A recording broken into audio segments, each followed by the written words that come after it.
Graça e paz, bem-vindos ao canal da Graça Pura. Eu me chamo André Pimentel, estamos juntos mais uma vez. Obrigado a toda essa audiência. Já se inscreva hoje mesmo, querido. Não faça isso, não tenha um coração peludo. Se inscreva aí, é de graça. Aperte o sininho para que o YouTube te avise. Vamos então à hora da palavra revelada? Agora é a hora da palavra. Vamos ver para quem Jesus de Nazaré veio. Só o texto diz aí, olha. Mas quando veio a plenitude dos tempos, então você vê que Paulo já trata desde o momento em que Jesus veio ao mundo como um tempo da plenitude de Deus. E esse tempo se estendeu até o ano 70 depois de Cristo. E diz ali, Deus enviou o seu filho, que nasceu de uma mulher e nasceu submetido a uma lei. O que ele veio fazer? A fim de remir, a fim de salvar os que estavam sob a lei, para que recebêssemos a sua adoção. Então Paulo faz um resumo de por que Jesus de Nazaré veio ao mundo. Então ali diz que Deus enviou seu filho, né, que nasceu de uma mulher, atestando que era um homem. Ele veio submetido à lei de Moisés, a fim de salvar os que estavam sob a lei, e para aqueles que não eram da nação de Israel, pudessem também receber a adoção para aqueles dias. Então a plenitude dos tempos, ela é eterna. Ela não se findou no ano 70, ela ganhou força depois do ano 70, onde houve a consumação de todas as coisas. Então Paulo está afirmando que o Messias de Israel, ele havia nascido de uma mulher, um homem de carne e osso, e veio submetido à lei, conforme eu falei. Por isso que nós dizemos que aquele que imita Jesus de Nazaré vai estar submetido o quê? À lei de Moisés.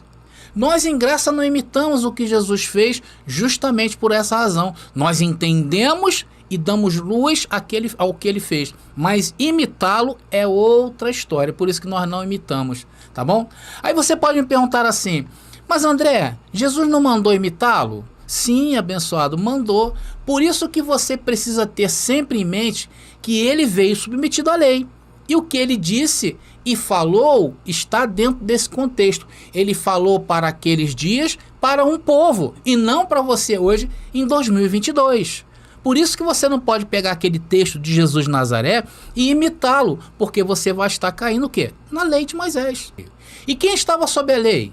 Era você, abençoado? Era eu? Éramos nós? Claro que não. Quem estava sob a lei eram os judeus. E era o povo de Deus naqueles dias, o povo de Israel. Existem outras passagens que nos ajudam a entender o ministério de Jesus de Nazaré. Nós estamos construindo o quê? Para quem veio Jesus de Nazaré? Foi para quem?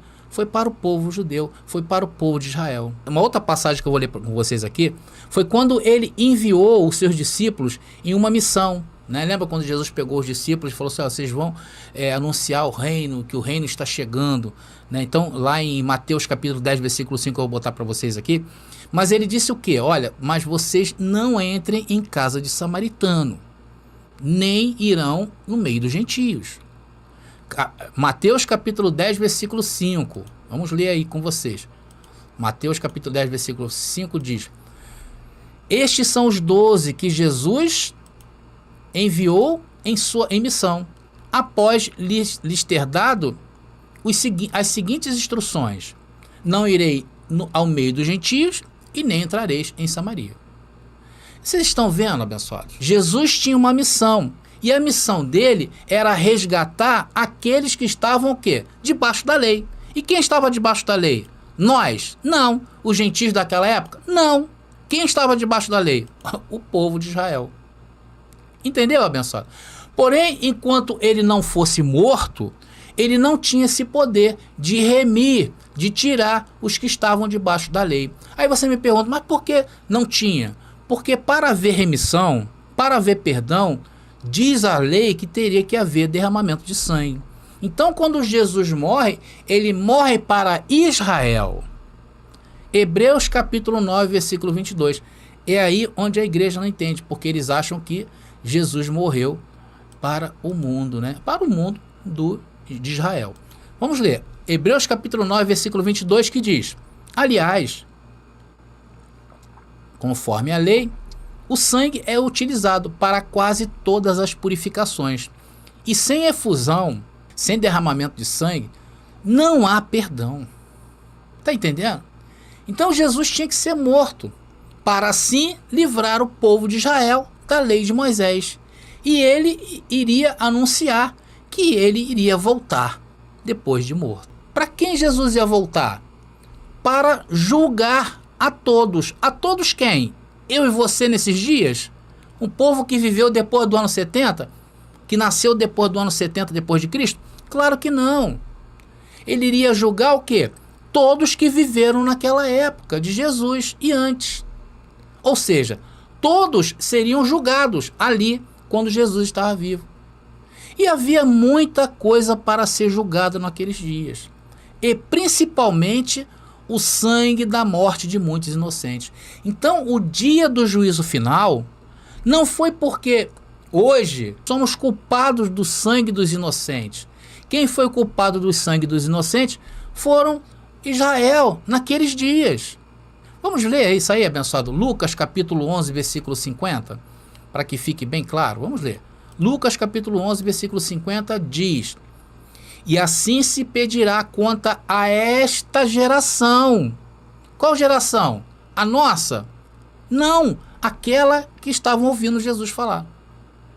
A esta geração, de todos, do sangue de todos os profetas derramado desde a criação do mundo.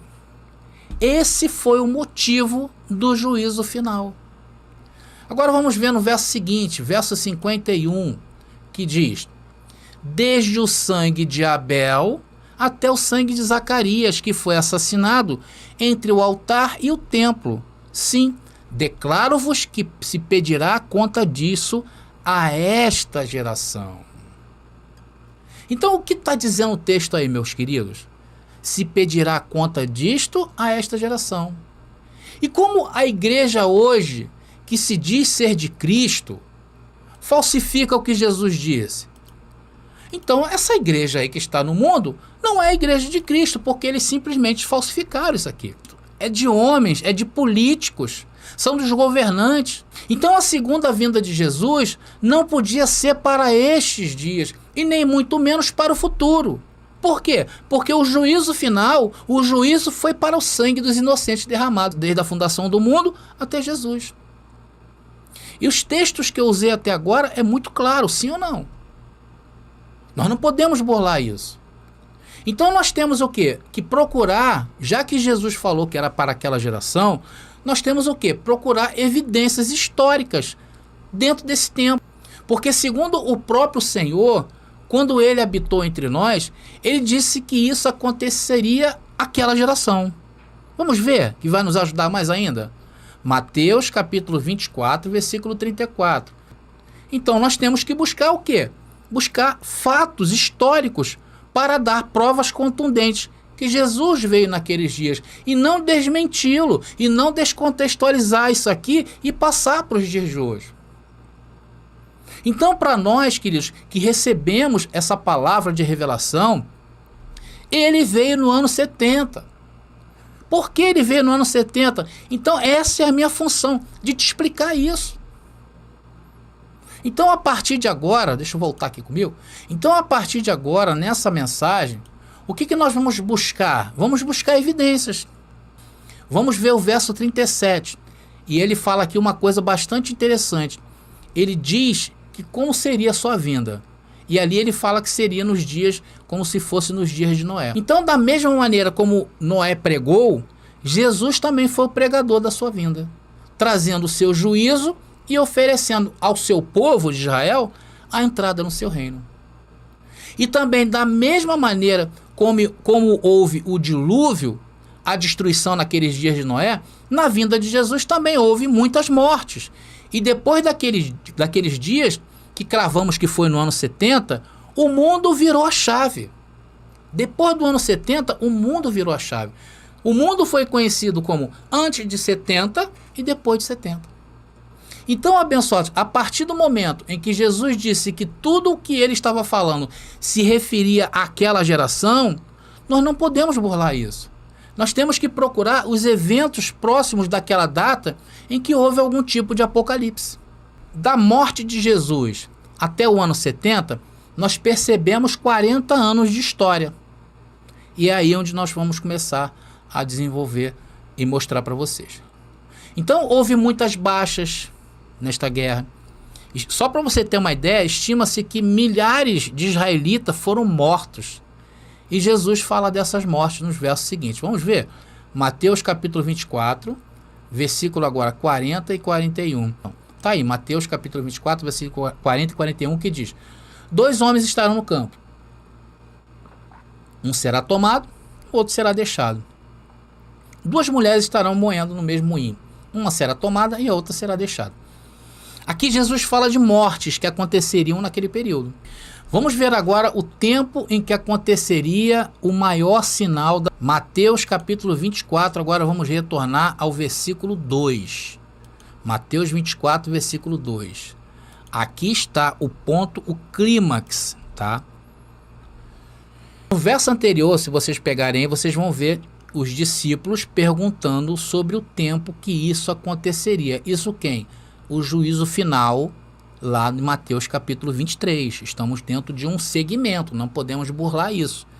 Lá Jesus falou que o sangue dos inocentes seriam julgados nesse grande dia.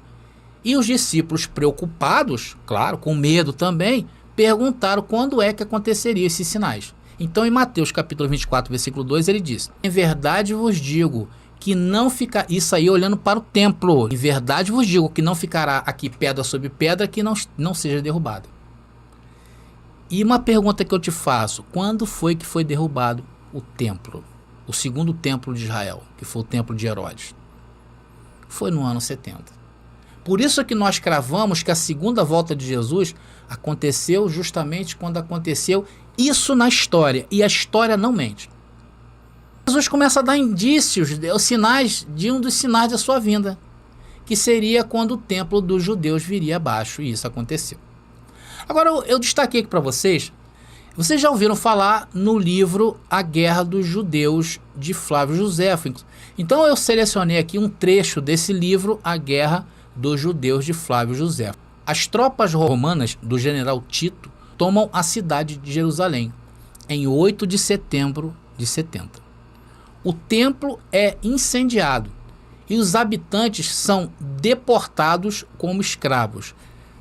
Aí foi conhecida, né, a diáspora do povo de Israel. O povo de Israel começou a vagar pelo mundo. O templo, construído por Salomão em 970 a.C.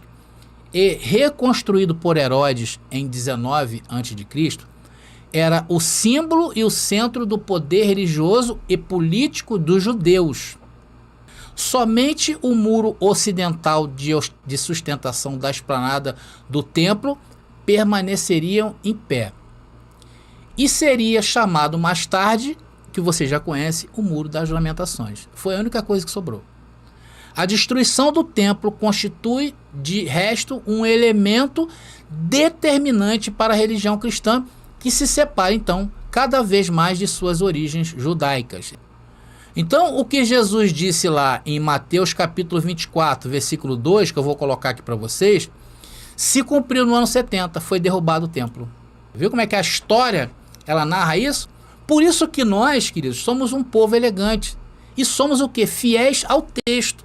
E vamos buscar o quê? Elementos na história que nos aproximem das profecias.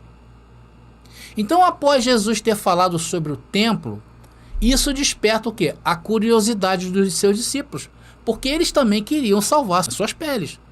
Então, eles perguntam a Jesus quando aconteceria aquilo ali. E no verso 3, Jesus continua a dar sinais do que iria preceder. Indo ele assentar-se no Monte das Oliveiras, achegaram os seus discípulos e, estando a sós com ele, perguntaram-lhe: quando acontecerá isto? E qual será o sinal de sua vinda, de tua volta e do fim do mundo? É isso que aconteceu no ano 70.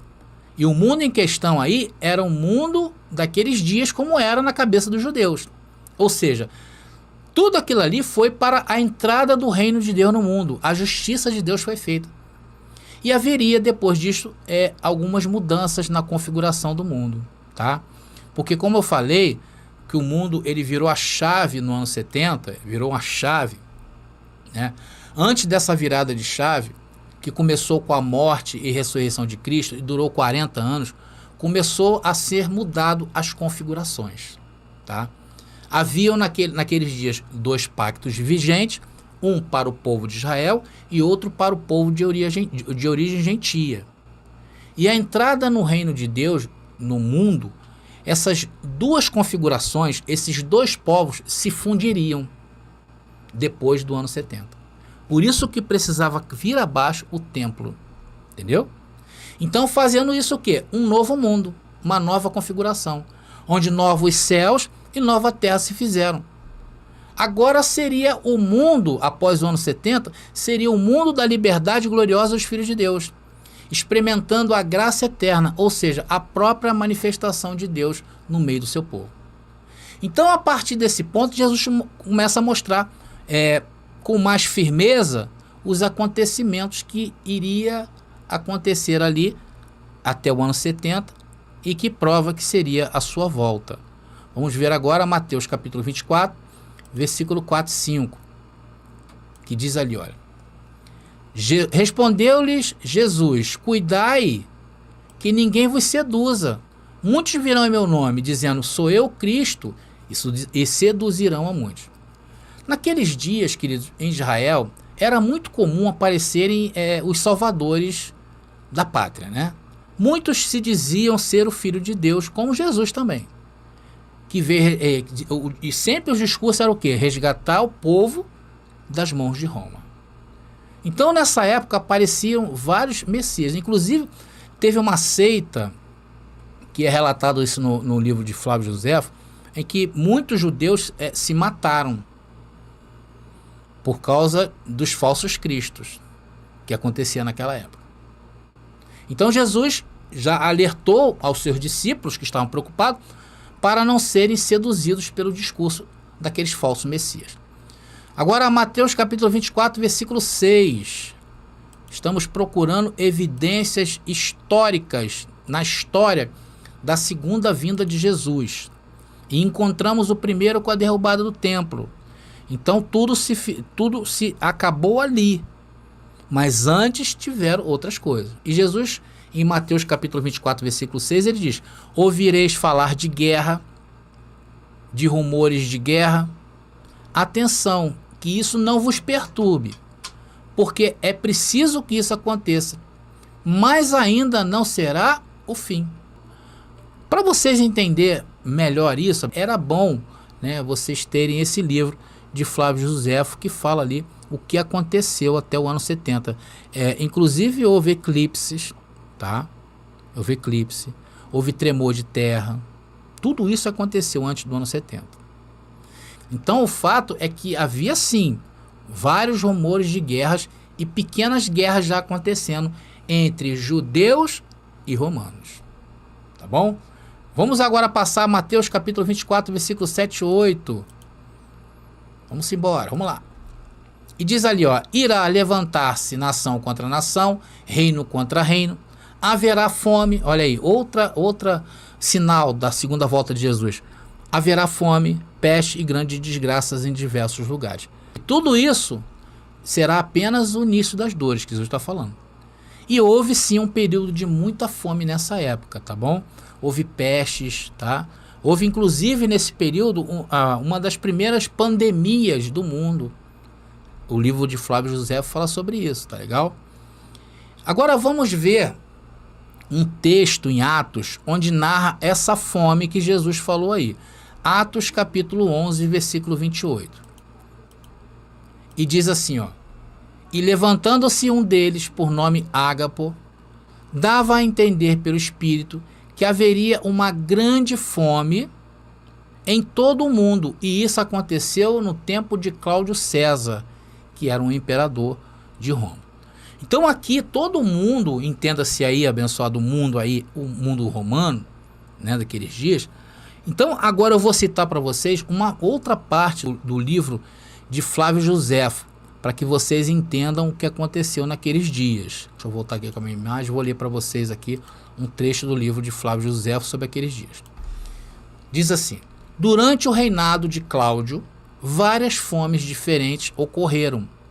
A primeira fome durante este período foi centrada em torno da cidade de Roma, nos anos 41 e 42 d.C.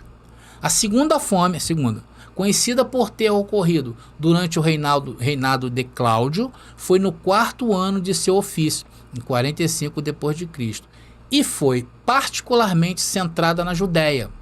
Tá? A terceira fome, durante a época de Cláudio, concentrou-se na Grécia, em cerca de 50 d.C. A quarta fome, foram vários períodos de fome, né? Vocês estão observando aí. A quarta fome ocorreu em 52 d.C. e mais uma vez assolou a cidade de Roma. Então havia, por conta da fome, doenças. A situação sanitária das pessoas era muito ruim. Houve outras guerras que acompanharam esse período, tá bom? De nação contra nação. Várias colônias de Roma, que estava subjugada a Roma, começou a fazer motim contra Roma. É quando eu falo que Roma ia enfraquecendo as suas bases. Por isso que mais lá na frente, eles não aguentando, eles tornaram a religião oficial do cristianismo. Vocês estão entendendo, abençoado? Então, eu acho que essa mensagem, ela já está ficando bem grande, né? Eu acho que já chegamos aqui a um ponto com muita informação para vocês. Vamos marcar então uma segunda parte dessa mensagem e vamos ver terremotos que aconteceu, datado e comprovado pela história, pela geologia. Eclipse que aconteceu, Jesus falou sobre isso, tá? Vamos ver isso tudo na segunda parte aí que eu estou mostrando. Então eu aqui, abençoado, estou dando suporte para vocês, para que vocês entendam melhor esse aspecto da volta de Jesus. Eu sei que tem muitos abençoados que ainda tem muitas dúvidas sobre isso, tá bom? Mas fica tranquilo que nós vamos trazer esse estudo com muitos detalhes, tá bom? Então acompanhe a segunda parte, tá? E mais na frente vamos falar, vamos falar sobre o que aconteceu no aspecto espiritual. Aí vamos falar de ressurreição de mortos, vamos falar sobre o grande tribunal que foi com todas as nações. Vamos mostrar isso aí também para vocês, porque eu sei que tem gente que tem dúvida quanto a isso. Então estamos chegando ao fim dessa mensagem. Eu espero que eu tenha sido claro. E se tiverem dúvidas sobre alguma coisa, coloquem aí nos comentários as dúvidas pertinentes a Mateus capítulo 24. Não vem com Apocalipse, Daniel, depois a gente pode ver isso. Tá bom, queridos? Bom, amados, eu vou ficando por aqui. Graça e paz e até a nossa próxima mensagem. Já está disponível o livro As Doutrinas do Inferno e Suas Manipulações Dentro das Igrejas. Adquira hoje mesmo.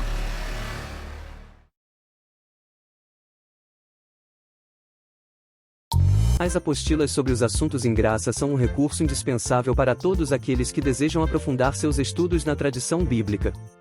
Elas apresentam de maneira clara e objetiva as principais ideias e conceitos dessa interpretação textual contemporânea, abordando desde as origens históricas até as aplicações práticas em nossos dias.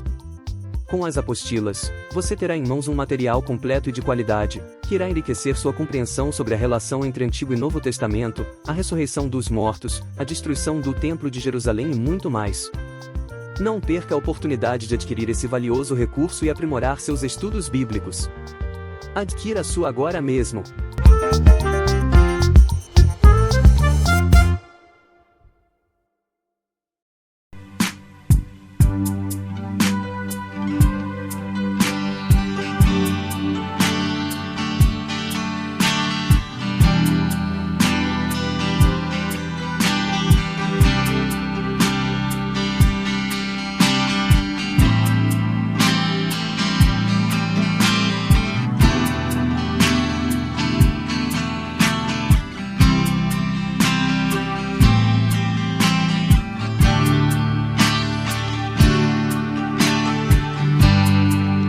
Minha mente eu te sirvo,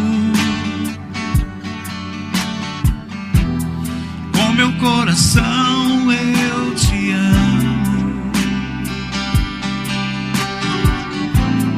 com meu espírito sou um contigo.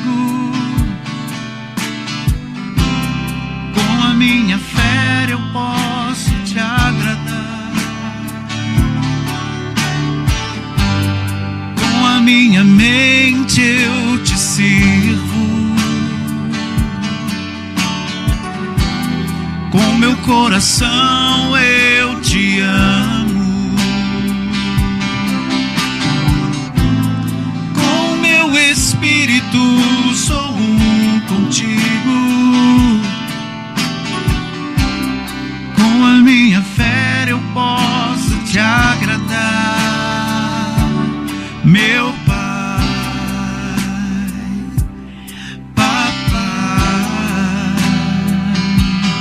Paizinho, nasci pra te adorar, meu Pai, Papai, Paizinho, nasci pra te adorar. Sou conhecido antes do ventre da minha mãe. Fui escolhido antes da fundação do mundo. Sou abençoado, sou predestinado.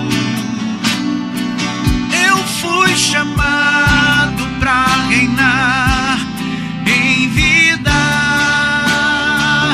Sou conhecido antes do ventre da minha mãe. Fui escolhido antes da fundação do mundo. Sou abençoado, sou predestinado. Eu fui chamado pra reinar em graça, meu Pai, Papai, Paizinho, nasci pra te adorar, meu Pai, Papai, Paizinho, nasci pra te adorar,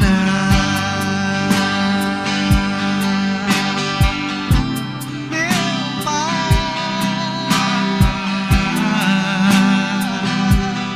Paizinho, nasci pra te adorar.